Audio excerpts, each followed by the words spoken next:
Alors, bonsoir tout le monde et bienvenue à cette séance du Conseil de ville de la Ville de Plessisville du lundi 9 novembre. Alors, comme le veut la tradition, on va prendre quelques instants de réflexion pour bien amorcer notre soirée. Alors, je vous invite à vous asseoir.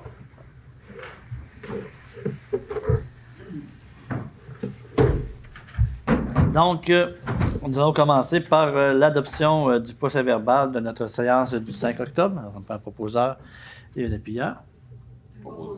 Proposé par Martine Allard, appuyé par Sylvain Baudouin. Prochain point, la ratification des comptes. Alors, ça me prend des comptes qui se totalisent un total de 2 388 751,92. Proposé par Martin Nadeau. Appuyé par Pierre Fortier. On va y aller maintenant avec un dépôt de documents. Alors, ce soir, entre autres, un des documents qu'on va déposer, c'est les états comparatifs budgétaires en date du 30 septembre 2020. Alors, pour faire une histoire courte, ça va quand même très bien, malgré notre situation de COVID-19 cette année. Au niveau des finances de la ville, on réussit quand même à avoir une saine gestion administrative. Donc, en date du 30 septembre, en termes de revenus, on a eu des revenus pour 10 681 721 $ et en termes de dépenses, on a eu pour 8 83 073. Et là, c'est ça, vous allez faire un calcul de dire il y a 2 millions de surplus, mais c'est pas tout à fait de même ça marche. C'est au 30 septembre, donc il va y avoir des dépenses qui s'en viennent. Il va y avoir d'autres entrées de revenus. Mais on prévoit, à ce jour, un surplus budgétaire qui devrait osciller autour de 700 000 $. C'est ce qu'on prévoit pour l'année 2020, mais il reste encore 2 mois à venir. Comme dépôt de documents, comme dépôt de documents, on a également les intérêts, des déclarations d'intérêts pécuniaires que chaque élu doit soumettre à chaque année. Donc, chaque élu a déposé sa déclaration, que j'ai pu constater, et signée en bonne et due forme. Et également, on dépose aussi le procès-verbal du CCU qui a eu lieu le 6 juillet dernier. Donc ça, c'est pour dépôt de documents. Genre, j'ai pas besoin de proposeur pour ça, ni d'appuyeur, c'est un dépôt de documents. C'est un dépôt de documents. Le point 6, on y va avec l'emprunt temporaire pour les travaux de réhabilitation de l'avenue Simoneau et de la rue Hood. Donc, c'est d'autoriser le trésorier à emprunter puis à signer tous les documents relatifs auprès de la Caisse sous forme de billets demande. C'est un montant maximal de 454 900 $ en vertu du règlement d'emprunt relatif aux travaux de réhabilitation pour le prolongement de l'avenue Simoneau et de la rue Hood. On prend un proposeur. Excusez, c'est Martin? Oui, mais je le vois comme il est comme en prison à soir. Alors, proposé par Martin Nadeau, appuyé par Pierre Fortier. Le point 7, on a la calendrier des séances 2021. Donc, on a fait une proposition pour les dates de séance du Conseil pour l'année 2021. Alors, je vous exonère de la lecture de toutes les dates, là, mais ça ressemble sensiblement à ce qu'on a eu cette année au niveau des dates. Là. Donc, ça me fait proposeur. Proposé par Sylvain Baudouin, appuyé par Yolande Saint-Amand.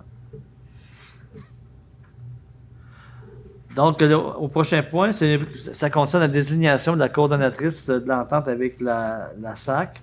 Donc, ça va être Mme Geneviève Routier, qui est notre greffière adjointe, qui va être désignée. Donc, je ne sais pas si Geneviève, il y a des choses à ajouter là-dessus. C'est une entente en fait qui vise à mettre à jour la personne contact pour l'échange de renseignements avec la Société d'assurance automobile du Québec. Non. Proposé par Yolande Saint-Amand. Je l'appuie. Appuyé par Martine Allard. Non, je suis désolé, Maître Routier, je ne vous ai pas appelé par votre prénom. Je devrais dire Maître Routier. Pas de problème. OK.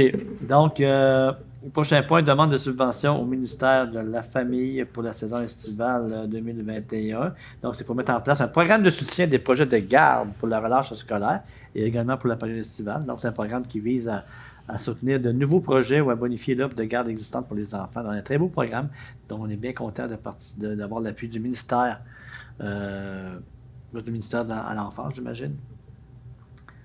Donc, non, c'est le ministère de la Famille, tout à fait. Ça, oui. Donc, ça prend quelqu'un pour autoriser la demande de soutien financier. Martin va proposer. Proposé par Martin Nadeau. Appui. Appuyé par Mme Saint-Amand. Alors, au point 10, on a contrat de transport des neiges usées. Donc, comme à chaque année, on autorise M. Desharnais, Jocelyn Desharnais, qui est le chef de division. Ah, il est reporté en ajournement, ce point-là, oui, effectivement, excusez-moi. Donc, c'est un point qui est reporté en ajournement parce qu'on va ajourner ce soir. Donc, désolé. On va mettre un petit X à côté de... Non, c'est un ajournement. Au point 11, diverses augmentations de fonds. Donc, en fait, c'est d'augmenter l'excédent de fonctionnement affecté des fonds suivants. Une augmentation de 113 400 $ qui est pris à même l'excédent de fonctionnement. Donc, c'est pour le fonds de la dette à long terme, un montant de 68 400 pour les fonds d'élection, qui vont être quand même dans un an, de 30 000 $, et pour les fonds informatiques de 15 000 $. Proposeur et un appuyeur. Proposé par Sylvain Baudouin. Appuyé par Pierre Fortier.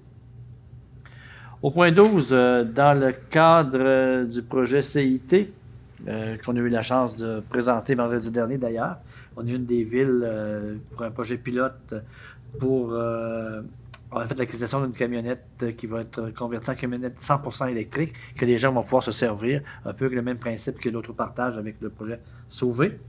Donc, il est résolu d'affecter la subvention à recevoir dans le cadre du programme Fonds municipal vert et de la Fédération canadienne des municipalités aux activités d'investissement des fins fiscales consolidées et de financer le solde résiduaire. C'est une déduction en fait de la subvention pour le paiement de cet équipement qui est pris à même l'excédent de fonctionnement. Donc, ça me prend un proposeur et un appuyeur. Proposé par Martine Allard. Appuyé par Martin Nadeau.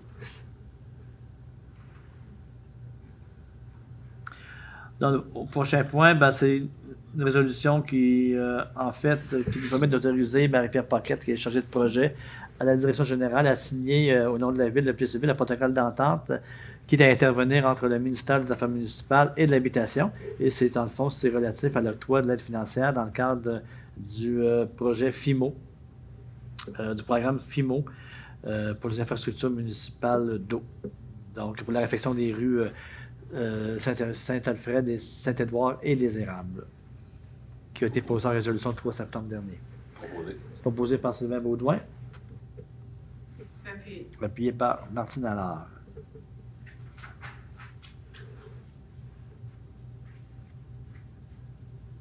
Donc, le prochain point, c'est une lettre d'appui, en fait, pour appuyer le Club Langeur de Plessisville, la FADOC. C'est une démarche qu'ils ont fait d'aide financière à Emploi et Développement Social Canada. C'est dans le cadre d'un programme qui s'appelle Nouveaux Horizons pour les aînés. Donc, la Ville appuie, dans le fond, c'est un appui de la Ville pour leur subvention, tout simplement, une lettre d'appui. Ça me prend un proposeur et un appuyeur. Proposé par Mme Saint-Amand. Appuyé par Pierre Fortier. La prochaine résolution, en fait, est pour retenir la soumission de Inspect Vision 3D Incorporée pour l'auscultation et le diagnostic de conduite d'égout unitaire et pluvial pour un montant de 46 109 $. Donc, c'est pour m'autoriser et assigner le contrat entre les deux parties. Proposé par Martin Nadeau. Appuyé par Sylvain Baudouin. Le prochain point, un peu dans la même veine, c'est un octroi de contrat pour les services professionnels. Dans le fond, c'est des services essentiellement d'ingénierie en préparation pour la réhabilitation de l'avenue Saint-Édouard et des rues Saint-Pierre et Dupuis. Donc, on a retenu la soumission de Pluritech Limité pour ces services professionnels au coût de 96 190 $. Alors, un proposeur et un appuyeur. Proposé par Pierre Fortier. Appuyé par Jean-Philippe Nadeau. Le prochain point, c'est une aide financière dans le cadre d'un projet, de verdissement que la Ville a mis sur pied. Alors, on veut confirmer l'admissibilité du projet de verdissement à l'entreprise Machinex sur la rue Méthode. Donc, c'est un très beau projet que la Ville, un très beau programme d'ailleurs, où on invite des entreprises à y participer, où ce qu'on peut financer pour rendre du verdissement, pour rendre notre ville plus belle et plus écologique. Donc, ça me prend un proposeur et un appuyeur. Proposé par Mme Saint-Amand. appuyé par Martine Allard. La prochaine résolution, ben, c'est le... Ce sera pas trop long. Donc, c'est un montant, un règlement d'emprunt de 1 25 800 en fait, c'est pour le règlement d'emprunt 16-18 et 16-19. Donc, je vous épargne les détails. Proposé par Martin Nadeau. Appuyé par Sylvain Baudouin.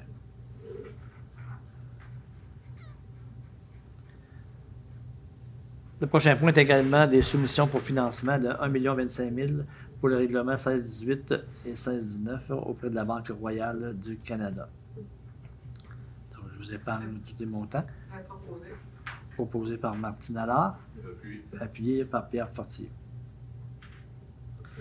Le prochain point est un avis de motion de règlement modifiant le règlement 1651 sur le programme de subvention de patrimoine bâti. Donc, en fait, le règlement vise à reconduire des fonds qui n'ont pas été utilisés au 31 décembre, qui ne seront pas utilisés au 31 décembre, d'ajouter la peinture extérieure comme matériau subventionné dans le volet revêtement jusqu'à 50% des coûts, et également d'ajouter un volet fondation et charpente pour la fondation et les éléments de structure, donc pour assurer la pérennité des bâtiments anciens. Donc, on prolonge le programme jusqu'au 20 décembre 2022. Donc, Mme Sataman va donner l'avis de motion. Prochain avis de motion, c'est un règlement qui modifie le règlement 1655 pour prolonger le programme d'aide financière, intervention sur les propriétés résidentielles et commerciales dans le centre-ville, donc le projet de subvention du centre-ville. Donc, on affecte 20 000 de plus au programme, qui lui aussi est reconduit jusqu'au 20 décembre 2022. Donc, proposé par Pierre Fortier. Excusez, oui, l'avis de motion qui est donné par Pierre Fortier, excusez-moi. Effectivement. Un autre avis de motion qui modifie le règlement 1643 concernant principalement un affichage sur la route au coin de la route 116 et de l'avenue Saint-Louis au sud de la rue Lafont. Donc, c'est reconduire les fonds non utilisés jusqu'au 31 décembre 2020 et prolonger le programme jusqu'au mois de décembre 2022. Je vais donner l'avis de motion. Donc, l'avis de motion va être donné par le conseiller Martin Nadeau. La dernière avis de motion, c'est un règlement relatif au programme d'aide financière pour la lutte de la grille du Frêne. Donc, je vais donner l'avis de motion. L'avis de motion donné par Martine Allard. Je ne sais pas si Justine, tu veux donner des informations, des explications sur ça. C'est un programme d'aide financière qui a été fait suite à la collecte d'informations concernant les freins qui sont sur les territoires privés, donc de la population. On peut voir qu'il y en a quand même quelques-uns. Et il y a donc lieu d'aider financièrement les citoyens à battre et se départir correctement des freins affectés pour limiter la propagation de la grille du frein sur notre territoire. Après le proposeur, Pierre. T'as pas quelqu'un qui donne l'avis de motion? Est-ce que ça a été fait? Je vais donner l'avis de motion. C'est moi? Oui, Martine, ok. Ça va. Je voulais voir si tout le monde suivait, ça va? Parfait. Adoption du règlement 1772. Donc, c'est relatif aux travaux de réhabilitation pour le prolongement de l'avenue Simoneau et de la rue Hood. En termes de... en fait, c'est pour... oui, c'est sur le règlement pour les travaux qu'on va faire sur l'avenue Simoneau et la rue Hood. Je vais proposer. Donc, proposé par Martine Allard. J'appuie. Appuyé par Pierre Fortier. Au point 26, non. Point 27, l'adoption du règlement modifiant le règlement 1704 de lotissement. Ça, c'est dans l'ajournement. Dans l'ajournement, ça aussi, hein? OK. On s'est rendu dans l'ajournement, OK. Parfait. Donc, on va proposer un ajournement pour le 16 novembre prochain, donc lundi prochain. Donc, à 20h20, je propose l'ajournement. On va se revoir la semaine prochaine. Oui. Donc, l'ajournement proposé par Jean-Philippe Nadeau et appuyé par Pierre Fortier. Donc, on se voit lundi prochain. Merci beaucoup.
Merci.